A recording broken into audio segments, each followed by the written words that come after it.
Christophe Jacubizil, bonjour. Bonjour, bonjour. Alors, à tous. revenons sur les drames de Montauban et Toulouse, parce que je ne veux absolument pas dissocier les deux.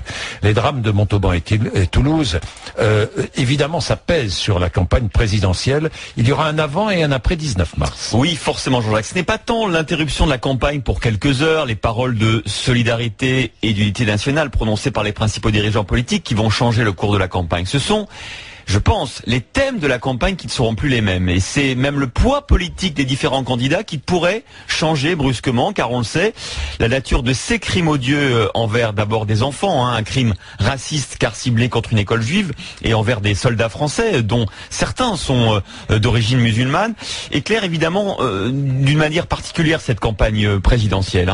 Sans préjuger de l'identité et du profil psychologique du tueur, la police suit actuellement deux pistes, celle de l'islamisme radical et celle de l'extrême droite. Dans les deux cas, on peut légitimement supposer que les ressorts racistes sont sans doute à l'origine de ces meurtres en série. C'est ce que dit par exemple le candidat Sarkozy. En s'en prenant à des enfants et à un enseignant juif, la motivation antisémite semble évidente. S'agissant de nos soldats, nous savons que 2 étaient de confession musulmane, qu'un 3e était antillais. On peut penser, on peut imaginer que le racisme et la folie meurtrière sont en l'occurrence liés.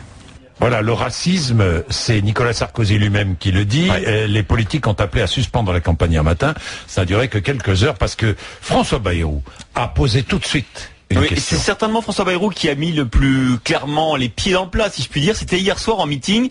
Il a lié ces crimes au climat justement politique de cette campagne. Fait de montrer du doigt les uns ou les autres en raison de leur présence dans le pays, de leur origine, de leur situation sociale. C'est d'une certaine manière faire flamber ce genre de passion, ce genre de sentiment.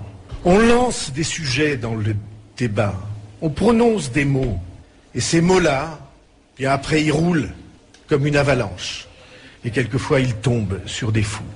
Alors il n'a pas été le seul, Jean-Luc Mélenchon a lui aussi insinué que la campagne n'était peut-être pas étrangère au passage à l'acte d'un fou. Mais on peut s'interroger, se poser la question légitime. N'est-il pas trop tôt pour ouvrir ce débat? Nous ouvrons le débat sur l'antenne d'RMC. C'est un choix. Et nous assumons ce choix. Que sait-on ce matin de l'identité du tueur? Rien sur l'identité.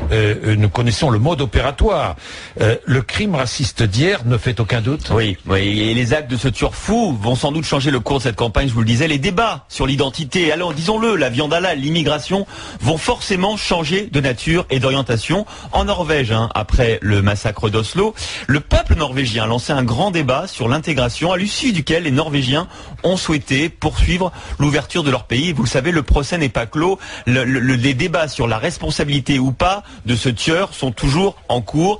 Et puis l'événement politique de ce matin, Jean-Jacques, c'est la décision et le choix de François Hollande d'avoir accepté votre invitation à 8h30 pour réagir et tirer les conséquences politiques de ce drame, alors que, au même moment, Nicolas Sarkozy a choisi d'annuler son interview à nos confrères de France Info, ce qui prouve que les candidats de droite comme de gauche s'interrogent maintenant sur la manière de reprendre cette campagne présidentielle. Il est 7h27.